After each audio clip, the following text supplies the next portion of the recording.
L'Afrique est maudite, je crois. C'est-à-dire? Ouais, ça vaut rien du tout. Quel est le principal frein? Ça vaut rien du tout, ça vaut rien du tout. L'Occident a tellement dominé l'esprit africain, sauf l'esprit de Cheikh Anta Diop, tout seul. Tout le reste est dominé, nous tous, on est dominés par l'Occident. L'Occident domine. Quand l'Occident dit, vous avez on va vous aider, tout le monde dit quoi? Vous êtes l'Union africaine. L'Union africaine est financée par l'Union européenne. Donc, je vous paie l'argent, je vous paie les fonctionnaires. Qu'est-ce que vous avez à faire? Taisez-vous.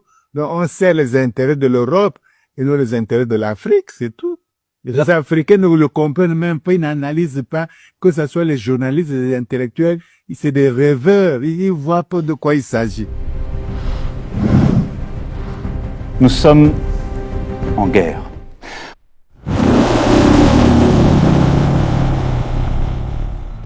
Pendant 4 siècles, des millions de personnes ont été arrachées à l'Afrique et déportées vers les Amériques pour alimenter le commerce triangulaire. Eh bien, ce mercredi, l'Assemblée générale de l'ONU a proclamé la traite des Africains réduits en esclavage et l'esclavage racialisé des Africains comme les plus graves crimes contre l'humanité. Un texte porté par le Ghana. Avant de partir à New York rejoindre notre correspondante à l'ONU, je vous propose d'écouter la réaction du ministre ghanéen des Affaires étrangères. Nous n'avons pas simplement adopté un texte, nous avons affirmé une vérité. Nous avons choisi la mémoire plutôt que le silence, la dignité plutôt que l'effacement et l'humanité partagée plutôt que la division. Cette résolution ne vise pas à désigner qui il faut blâmer parmi les générations ou les nations.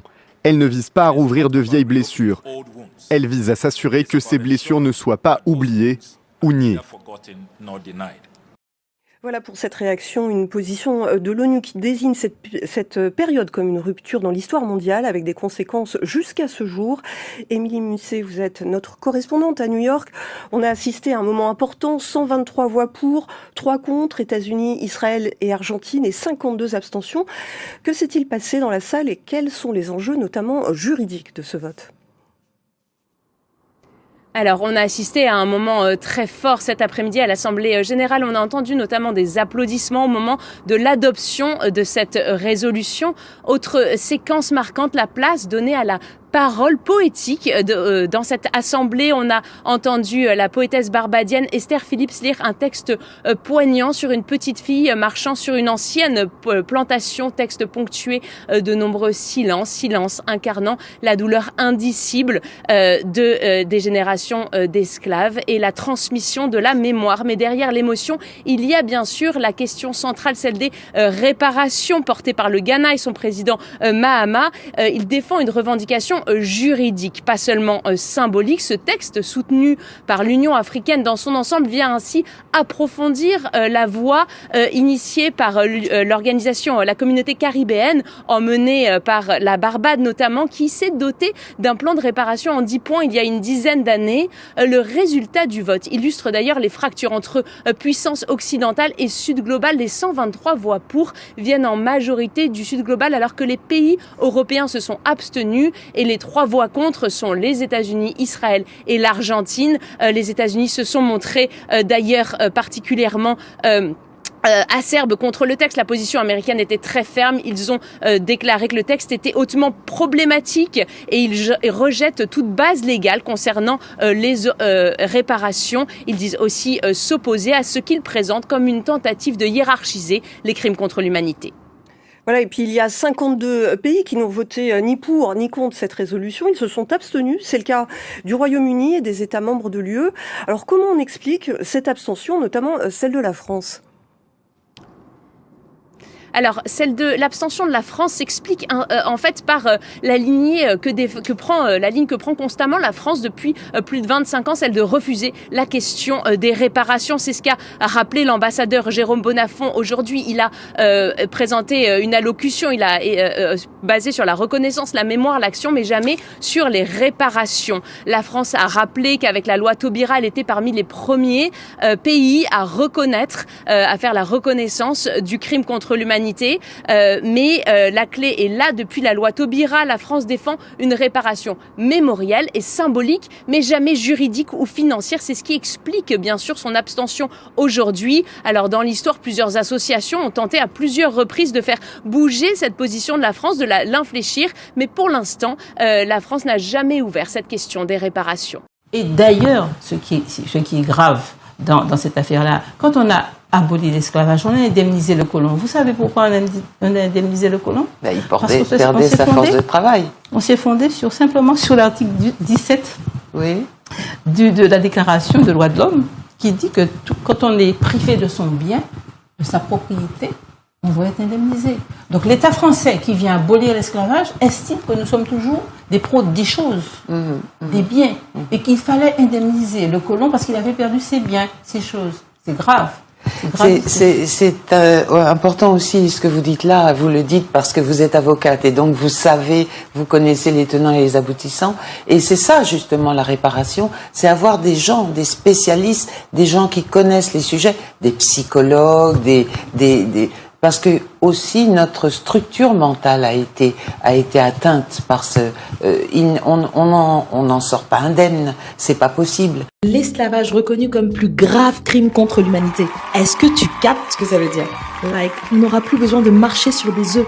Ça fait des années qu'on est là à dire non, on peut pas établir des échelons de souffrance, etc. C'est propre à chaque individu. Yes! But, faut reconnaître l'atrocité et les conséquences des esclavages, parce que là c'est qu'un seul esclavage. Attends, je t'explique. Ce 25 mars 2026, à la demande du Ghana, l'Assemblée générale des Nations unies a soumis un vote. Reconnaître que l'esclavage était certes un crime contre l'humanité, ça tout le monde était déjà d'accord, mais là on a dit que c'était le plus grave.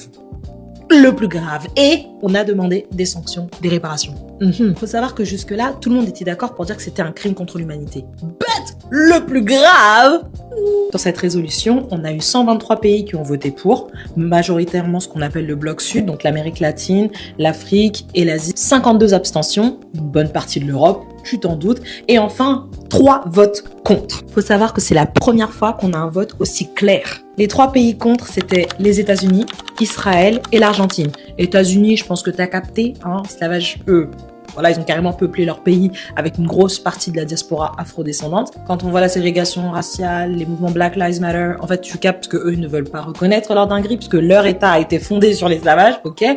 Israël, je pense que c'est parce qu'ils veulent pas qu'on fasse un échelon à dire non mais pourquoi eux c'est pire que nous, Bref, mais ça veut pas dire qu'ils ont pas eu de souffrance, mais ils aiment pas.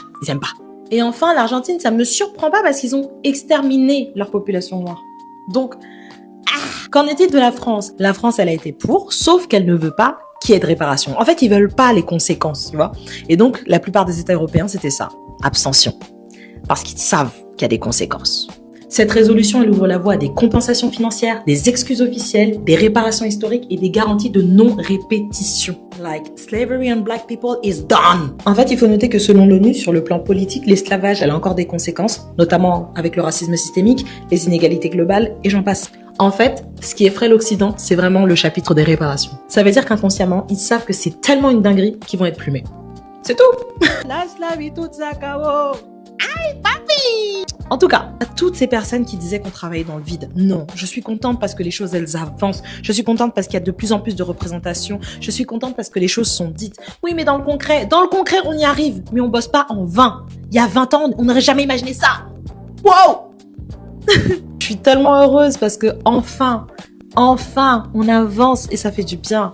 Voilà. Les gars, vous avez une très mauvaise lecture. Il y a quelqu'un qui m'a dit que c'est comme si les Noirs venaient de recevoir une médaille de victimisation en mode on est ceux qui avons le plus souffert. Et j'ai aussi d'autres personnes qui m'ont dit que qu'est-ce que ça change? En fait, c'est l'Occident, on cherche l'aval de l'Occident, patati patata.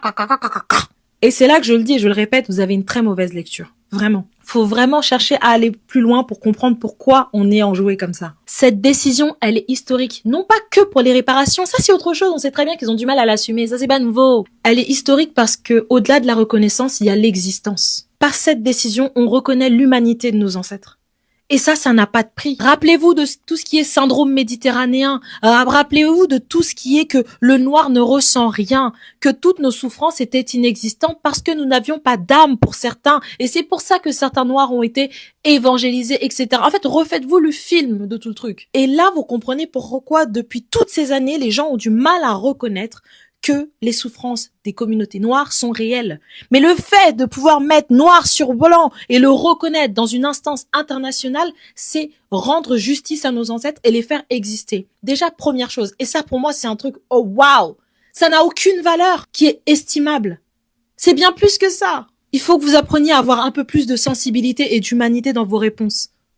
Ok? On fait pas les choses au hasard. On les fait non seulement pour la justice, mais on les fait aussi et surtout pour faire exister ces personnes qu'on a empêchées d'exister même durant leur propre vie. Des gens qui étaient persuadés qu'ils n'avaient aucune émotion, aucune légitimité parce qu'ils étaient considérés comme étant des biens meubles ou des propriétés à des États, des empires, etc.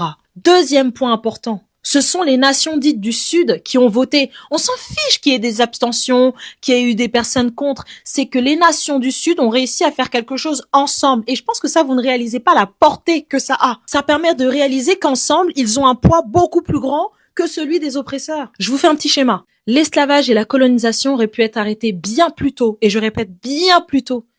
Si les peuples opprimés avaient pris conscience de leur nombre. S'ils avaient pris conscience de leur poids parce qu'ils étaient plus nombreux.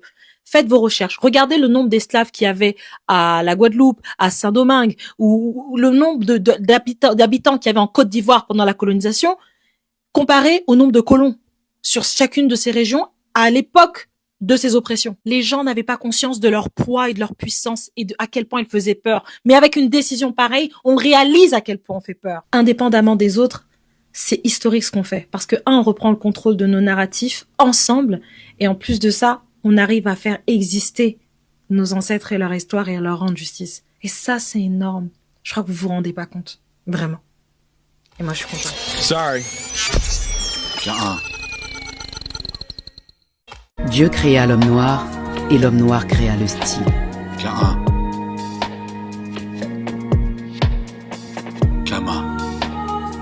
Ne dépendra que de vous. Nous sommes en guerre. Je crois qu'on a oublié de nous dire merci.